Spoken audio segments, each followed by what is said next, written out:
Bonjour, c'est toujours un grand plaisir de vous retrouver sur le plateau d'Entrecases. Aujourd'hui, nouvelle émission avec un invité de marque, un invité que j'adore, Philippe Villemain, bonjour. Bonjour tout le monde. Alors nous allons passer donc l'émission en compagnie de Philippe Villemain. On va trouver aussi une autre petite rencontre au cours de l'émission qui est une dessinatrice que vous connaissez un petit peu, Chantal Montelier, Oui. et qui va nous parler du prix Artemisia, qui est remis tous les ans. On fait une courte pause et puis on se retrouve pour parler avec Philippe Villemain de sa nouveauté.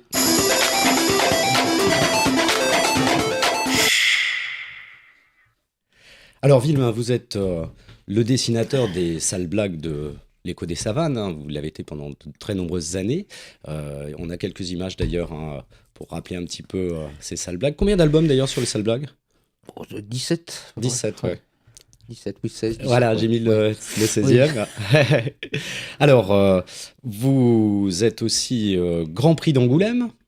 Vous avez été Grand Prix d'Angoulême en 95. 96, 95 et vous avez fait l'affiche voilà, en 96. voilà. Hein, Merci. qu'on aperçoit. D'ailleurs, j'ai une petite anecdote à ce propos que j'ai pu lire. Visiblement, Monsieur Maurice n'était pas du tout d'accord pour que C'est ce vous qu'on m'a ayez le dit. Grand Prix. C'est ce qu'on m'a dit, mais bon, il a son petit caractère, mais j'aimais bien ce qu'il faisait aussi.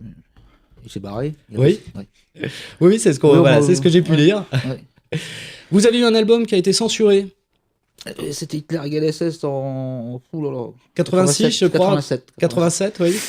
Hitler égale SS, c'est un bouquin qui parlait de la vie Enfin, qui parlait des camps de concentration, quoi. D'accord, Enfin, ouais. qui parlait du génocide. Et il a été réédité après, hein, c'est ça ? Non, ça n'a pas été réédité, ça a été juste interdit. Bon, on a eu des soucis. On a été accusés d'antisémitisme, incitation à la haine raciale, tout ça. Bon, ça s'avérait que c'était pas. D'accord. Alors, on vous retrouve aussi acteur dans plusieurs films, notamment. Ça y est, j'ai perdu le nom. Mystère Alexina. Alexina. Très mauvais jeu de mots. Vous jouez le rôle d'un hermaphrodite, enfin d'une femme ou d'un hermaphrodite.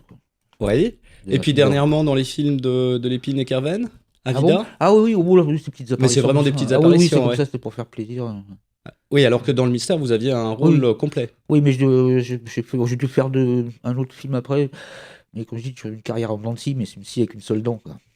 Ça montre aussi après ce que j'ai fait avec de l'épine, c'est juste qu'il me demandait de passer comme il me demande de passer des Oui.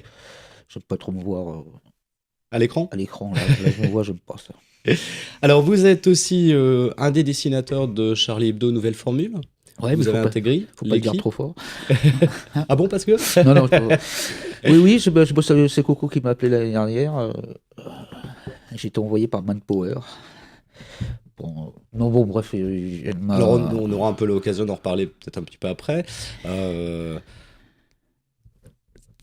Alors, vous faites aussi, donc, c'est la raison pour laquelle vous êtes là d'ailleurs aujourd'hui, pour une nouveauté, vous avez fait les éditos dessinés du magazine DBD. Oui, pendant quelques années, pas mal de temps, donc ça a donné l'occasion de faire un recueil.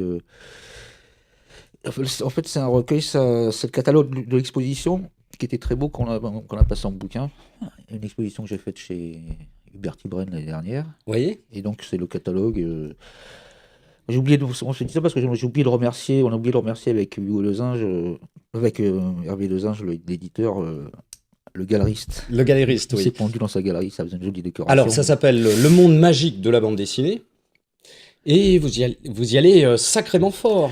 Non, pas spécialement, non. Je commentais, le but c'était de commenter l'actualité bande dessinée. C'est vrai que la bande dessinée, j'en lis pratiquement plus. Donc, le fait de bosser en DVD, ça me permettait de lire des choses que je n'aurais jamais lues. Et mon boulot, c'était de commenter donc, les œuvres de mes confrères. Et jamais je me suis permis d'être alors pourtant, il y a quand même certaines planches qui sont un petit peu dures. Non, vous êtes quand même encore invité dans les salons, les festivals, sans être lynché par vos collègues. Ah non, mais jamais j'ai été désobligeant. Non, c'est toujours plein d'humour. Oui, non, je fais toujours ça. Même il y a quelques personnes dedans qui sont pas trop ma tasse de thé, je reste. Aucune remarque de dessinateur qui... Non, pas de, au contraire, ça les faisait marrer tous. Comme quoi. Alors parce qu'on a quelques images qui vont passer après, il y a quand même quelques gags qui sont sympas. Alors ça c'est gentil. Oui, ça c'est très gentil. Ça c'est très gentil. J'ai pas sélectionné les plus terribles. Je pense notamment avec Zep. Mais Zep ça me fait marrer parce que non, Zep il rigole, il était très content de chaque dessin. Et en plus moi on voit bien que c'est quand même distancié, que c'est pas. Bien sûr. C'est pas. Mais il y a pas. Même si je suis très méchant. Ah oui, il faut baisser un petit peu le dessin. Voilà, si on veut que les téléspectateurs puissent le voir. Alors, je peux dessiner une bite. Donc ça regroupe donc tous les éditos que vous aviez dessinés pour des BD. Voilà, c'est ça, ouais. Et donc ça fait un petit paquet. Donc c'est sorti chez Hugo de Singe. Chez Hugo de Singe, et c'est un très beau bouquin, pas cher, 14,50 €. Un beau cadeau de Noël. Alors, en ce qui concerne votre retour à Charlie Hebdo, comment vous l'avez vécu ça ? Parce que vous avez rencontré, vous êtes rentré à Harakiri Charlie Hebdo grâce à Réserve, voilà, ouais. À l'époque, qui vous a fait rencontrer le professeur Choron. C'est là-bas que j'ai rencontré Choron et toute l'équipe. Après, c'est toute une longue histoire. Moi, le fait... Vas-y, continue. Non, mais le fait de revenir, justement... je reviens pas parce que c'est pas le même journal, quand même. Ouais. C'est plus la même chose, il y a plus les mêmes gens. Et moi, je suis revenu là-dedans. Le seul truc que je me suis dit, j'ai hésité une journée parce que je me suis dit, putain, je vais me faire chier sur la gueule. Ce qu'il n'a pas raté, parce que comme je bossais à Ciné Hebdo et j'ai trahi Choron, parce que Choron, c'est vrai que Choron était en bibi, il voulait récupérer le titre de Charlie Hebdo, il y avait toute une sorte de Big Mac. Et moi, c'est vrai que j'étais avec Choron, quoi. Et si je suis allé bosser Vous avez été un des derniers fidèles là, du prof. Je suis resté, avec lui, oui. Enfin, fidèle, c'était pas Hitler non plus. Non. Quoique. Et donc, ce qui s'est passé, c'est que, comme j'étais à Ciné Hebdo, en fait, c'était à l'époque, j'y étais allé parce qu'ils avaient viré Ciné m'appelle, je dis, ok, je vais bosser avec toi. Après, il y a Ciné, il me casse les couilles, et puis je rencontre Charb un an avant sa mort, et je lui dis, écoute, ils me font tellement chier. Je lui ai dit, j'ai bossé à Ciné pour faire chier Charlie, mais là, je vais venir bosser à Charlie pour faire chier Ciné. Je lui ai dit ça un an avant, et puis là, Coco m'a appelé l'année dernière, et donc j'ai hésité une journée. J'ai dit, bon, si je fais ça, j'en prends plein la tronche, et ça n'a pas raté. Le lendemain, j'avais des tas de potes, des tas de mecs fâchés. Bon, ça s'est calmé depuis. Hein. Oui, parce que le dessin de presse, c'est pas forcément au départ votre tasse de thé. C'est ce que je leur ai dit à Charlie au départ, c'est que je viens, je vais bosser comme quand je bossais en Libération, à savoir que je fais des illustrations très personnelles. Je fais pas. En fait, le thème qu'on me donne, ça me sert de base pour trouver un dessin, mais pas, j'illustre pas le texte précisément. Mais le dessin de presse où on fait un petit texte au-dessus, machin chose, fait ceci, cela, et un petit gag en dessous. Ça m'a toujours cassé un peu les burnes. Bon, petit à petit, je me suis mis, je l'ai fait parce qu'il manquait un peu, ça manquait un nom pour la table. Et du coup, je fais un truc que j'ai jamais fait. Mais ça me fait plaisir d'aller là-bas, de les voir, et puis donc de faire un truc que je... Est-ce qu'on pense à tout ce qui s'est passé quand on dessine à Charlie Hebdo ? C'est pas moi qu'il faut demander ça. Non, moi, j'en ai parlé à Harry. Je suis allé par... beaucoup de gens m'ont dit, non, t'as pas peur. Non, j'ai pas peur. Bon. Voilà, c'était un petit peu la question. Non, oui, c'est la question qu'on demande. Et après, la question sûr. suivante, c'est alors comment ça se passe à Charlie ? Mais ça je ne dirai pas. Non, moi, personnellement, je pense pas à la peur, mais j'avais dit à Harry, de toute façon, je m'en fous, je suis complètement insouciant. Et j'ai pas eu, c'est vrai que des dessinateurs à qui on a demandé de venir. Ils n'ont pas forcément voulu. Bah non, ils n'ont pas voulu. Ce qui peut se comprendre aussi, mais bon, j'ai pas... Alors, est-ce qu'on se censure quand même dans ce qu'on fait comme dessin ? Un petit peu ? Bah non. Non, je sais pas, c'est une question, justement. Non. Pour l'instant, j'ai pas eu l'occasion de faire une connerie qui mérite une fatwa, quoi, qu'on ne sait jamais. Mais non, j'ai pas de... Pas de censure Non. D'accord. Alors, je vous propose qu'on marque une petite pause. D'accord. Et puis qu'on retrouve une dessinatrice qui est Chantal Montelier.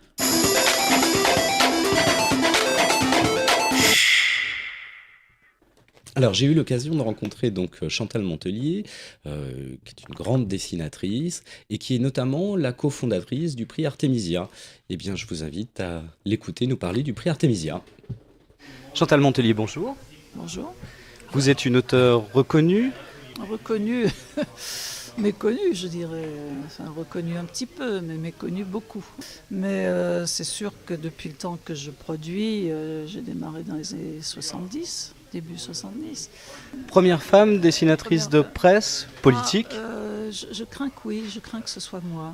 Je crains surtout pour d'autres qui auraient préféré que ça en soit une autre.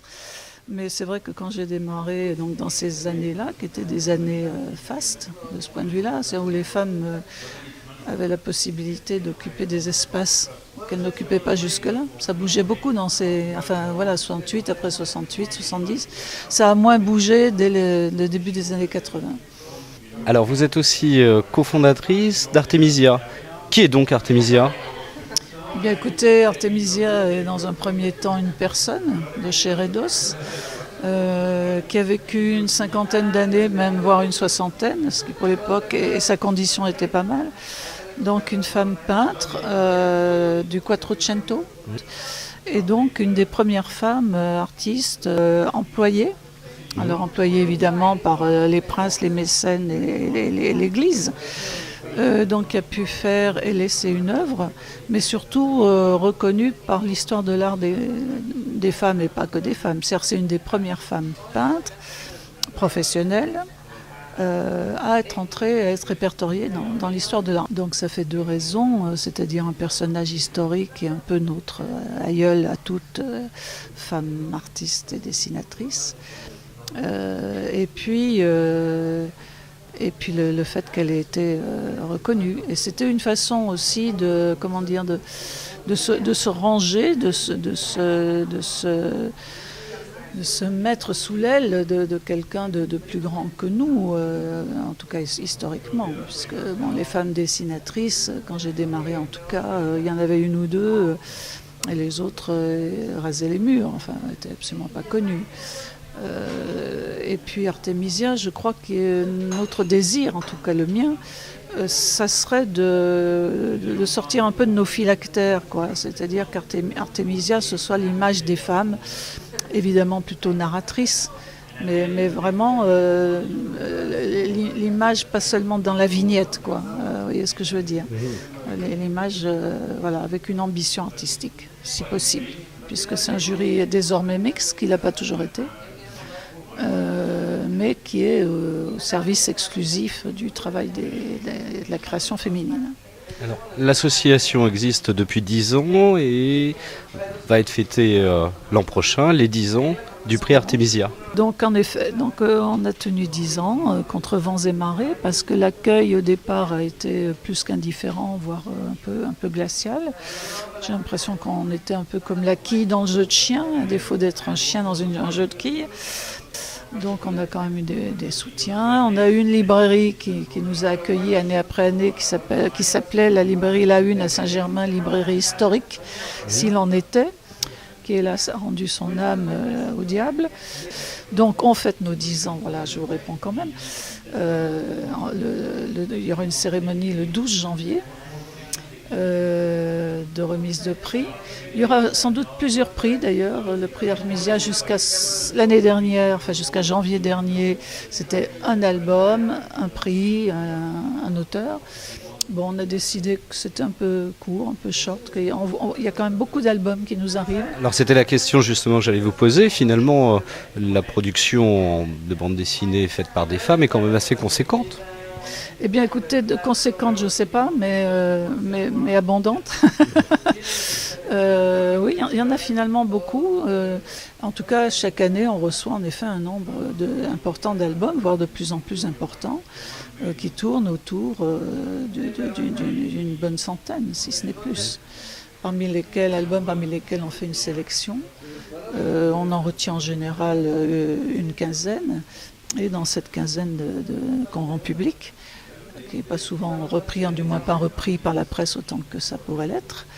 Et dans cette sélection de 15 ou 20 albums, on en retient un seul, enfin on en retenait un seul. Bon, l'année dernière, on a eu une mention spéciale pour Théo Rogeman, qui a fait un livre assez singulier, très personnel.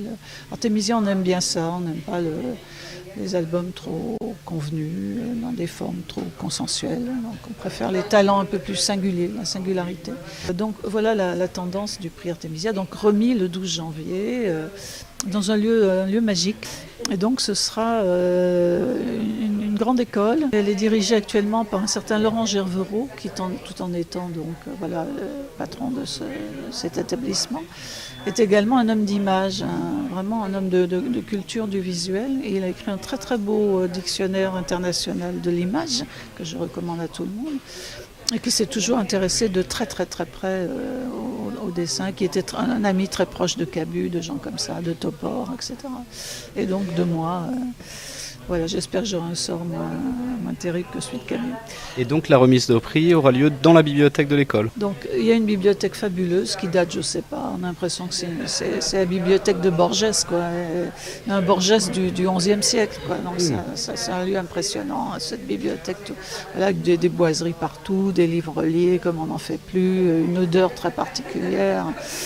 Des échelles qui font 6 mètres pour arriver à attraper. Bon, j'exagère un tout petit peu, mais voilà, un lieu vraiment de conservation, de mémoire, de culture, et qui est aussi associé l'école Agro-Paris-Tech.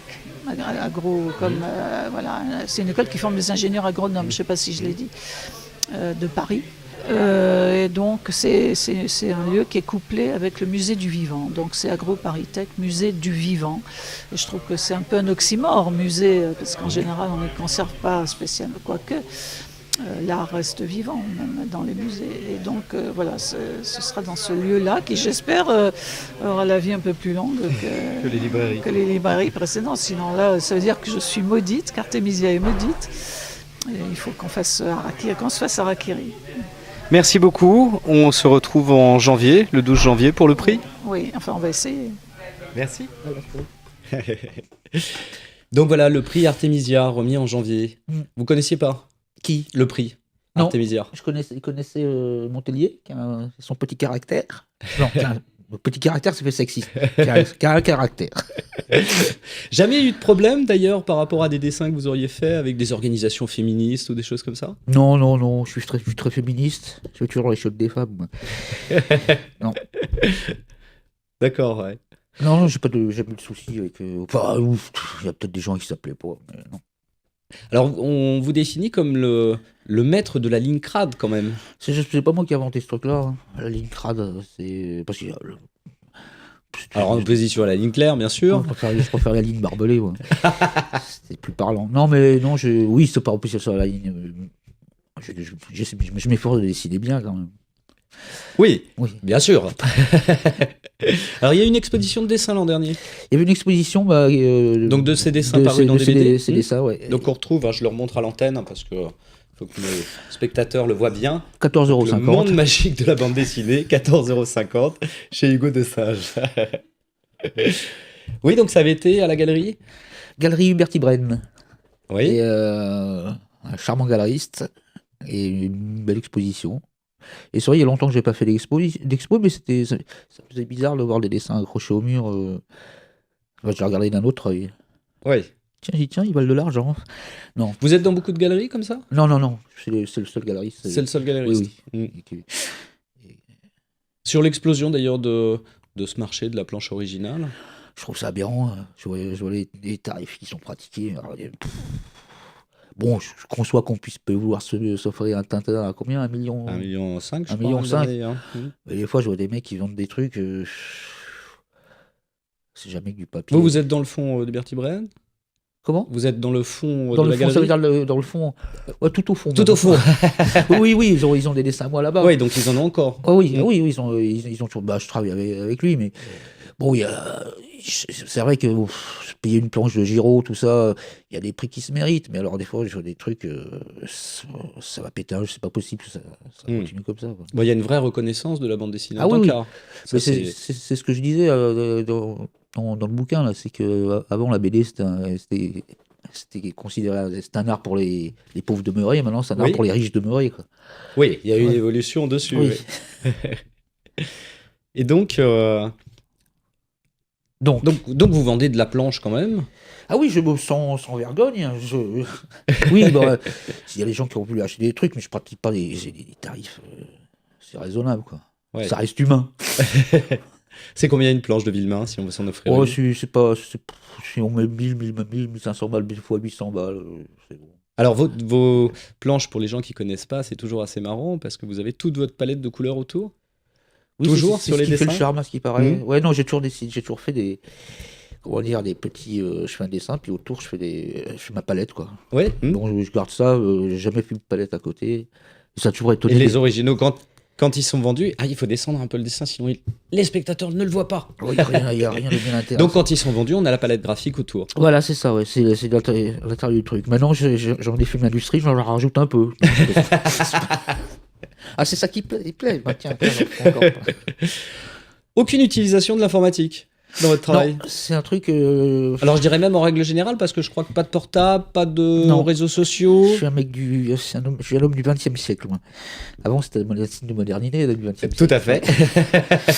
Non, j'ai rien contre ces trucs-là, mais pour moi, c'est des choses encombrantes. Le téléphone, pour moi, ça, c'est toujours une invention qui m'a toujours terrorisé. Une sonnerie de téléphone, j'ai horreur de ça. Je peux raconter une petite histoire avec le Ah oui, téléphone oui. Ah oui. Au tout début, donc j'avais au tout début où je bossais à l'école des Savanes, et en 77-78, j'avais une crainte, une phobie du téléphone parce que chaque fois qu'on m'appelait, c'était pour du boulot et je suis toujours à la bourre. Mhm. Et un jour, j'étais vraiment très à la bourre. Genre, le jour-là, elle était vraiment à la merde. J'avais vraiment trop tiré sur l'élastique. Et il y a le coup de fil. Il dit ça, c'est à 5 heures, le coup de fil. Donc c'est lui. Donc je réponds pas. À 7 heures le soir, ça sonne. C'est pas bon. Là, il est parti se coucher. C'est pas lui. Je réponds, c'est le rédacteur en chef de l'Écho. Bonjour, Vima. Et moi, je fais ah non, non, c'est pas Vima, je fais sa sœur. vous voulez un message du passé? Gros silence au téléphone. Et il dit bon. Pour lui dire qu'il me rappelle demain, il y a des trucs à faire, c'est hyper urgent. Dites-lui bien, mais je sentais dans son voix qu'il y avait quand même du doute. Et oui, bien sûr, pas de problème. Je lui dis, par contre, je raccroche et putain, je blinde, je fais une grosse merde. Et je l'amène le lendemain et je vois le mec qui me regarde arriver. Et je dis, ouais, t'as eu ma soeur hier? Donc le rapport avec le téléphone, j'ai toujours vu ça un peu de. Ouais, ce qui est étonnant. Là, j'aime bien bosser. C'est toujours la meilleure, plus belle invention, c'est quand même le répondeur. Hein. Le jour où c'est arrivé, moi, ça m'a. Parce qu'il n'y en avait pas. Bien sûr, ouais. Le jour où c'est arrivé, j'étais hyper content. Moi, je dis, putain. Mais il y a des répondeurs sur les portables. Ouais, non, mais il faut le trimballer. Non, j'aime pas mais j'ai rien contre. Hein. Si j'ai besoin de passer un coup de fil, il y a toujours un pote à côté qui va me passer. Qui a un portable. C'est l'avantage. Il n'y a plus de cabine. Non, c'est vrai qu'elle disparaît. Il y a des mecs avec des portables. Alors, je vous propose qu'on fasse une petite pause et puis qu'on parle un petit peu de livres et de sorties. Allez voir.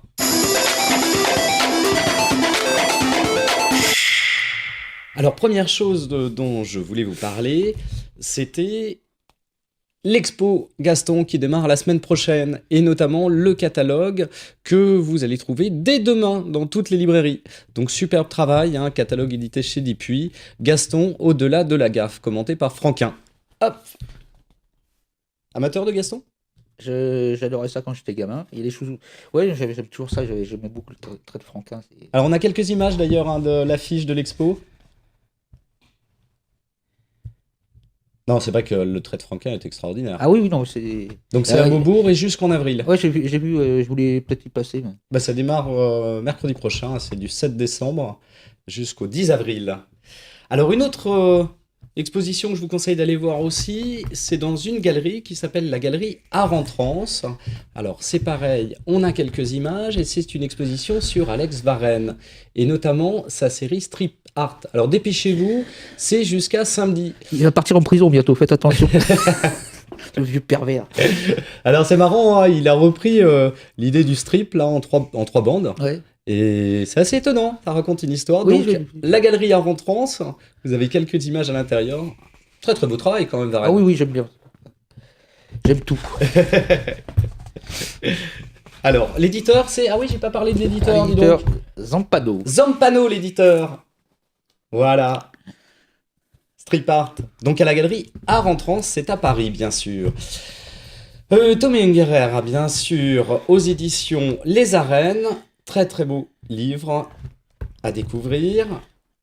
Ça, vous connaissez son travail? Bah, je devais faire un bouquin, un dessin là-dedans, mais par flemme. Ah, ça c'est pas fait. Ça c'est pas fait, ouais. Ça, Je vous laisse le regarder. Alors, Les Vieux Fourneaux. Non, l'auteur des Vieux Fourneaux, pardon, Lupano, Itoz et Coët, pour le loup en slip. Excellent. Donc ça vient de sortir aussi. Un album alors qui constitue une série, hein, c'est le tome 5 de Marini, Les Aigles de Rome, chez Dargaud. Ça vous connaissez? Non, mais vous lisez pas trop de BD, hein? Non, mais c'est genre le série qui arrive sur un divan, comme disait Wolinski, en mangeant du canapé. En mangeant du canapé. En mangeant du chocolat sur un canapé. Qui se feuillette comme ça pour faire la sieste.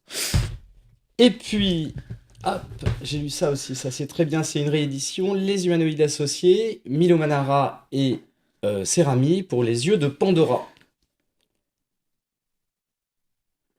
Encore un obsédé sexuel. Voilà. Alors j'ai toujours justement, en fin d'émission, une petite partie sur ce qu'on peut mettre dans l'enfer. C'est normal hein, dans les bibliothèques. Alors j'ai ça qui est assez marrant, c'est un petit fanzine qui s'appelle Bill Bokeh, qui a été édité par des étudiants. Alors je suis en train de regarder, voilà, les étudiants du Cézanne, qui est une école qui s'occupe des arts narratifs à Paris. C'est assez étonnant et il y a un bon boulot. La fille, il n'y a pas de culotte. Hein. En plus, oui, on le montre à la télévision, c'est quand même une honte. Donc vous pouvez les contacter, hein, l'école du Cézanne, et puis prendre ce petit fanzine Bill Bokeh. Et enfin chez Fluide Glacial, Fluide Cul. Ça c'est pour l'enfer. Là, elle a une culotte, c'est mieux quand même. Ouais, c'est plus décent. Et bien sûr, je vous conseille vivement de découvrir le monde magique de la bande dessinée. 14,50 €, c'est tous les bons Chez Hugo de Sage, de Philippe Villemain. Hop. Qu'est-ce que c'est la vulgarité pour vous? C'est pas chez moi en tout cas. Non, la vulgarité, je sais pas, il y a un qui est trop vulgaire. Sarkozy était vulgaire.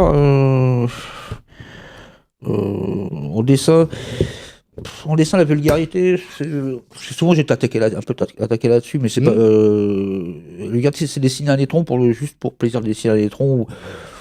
Non, je sais pas ce que c'est la vulgarité. C'est quelque chose que je ressens des fois quand je vois des humoristes ou des. Bon, c'est pas que ça concerne pas que le monde d'ailleurs non plus. Il faudrait que j'écrive un livre là, j'ai 8 parce que c'est temps pour que j'en parle.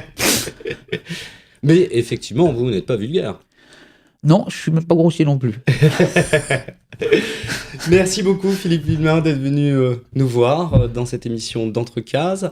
Alors, on se retrouve dans 15 jours. La semaine prochaine, vous retrouvez Nicolas. Vous pouvez bien sûr continuer à nous encourager sur tout ce qui est réseaux sociaux. Nous regarder, bien sûr, regarder Watch TV sur les box ADSL. Et puis sur le site de Watch, où vous retrouverez bien sûr toutes les émissions d'Entrecases. Monsieur Villemain, c'était vraiment un plaisir de vous avoir. 14,50 €. Ouais. Allez, on le remonte encore une petite fois. Allez, le monde magique de la bande dessinée. Donc, 14,50 €, hein, c'est ça? Voilà. Bonsoir à tous les internautes. Merci beaucoup. Allez, au revoir et à bientôt. Au revoir. Et ben voilà.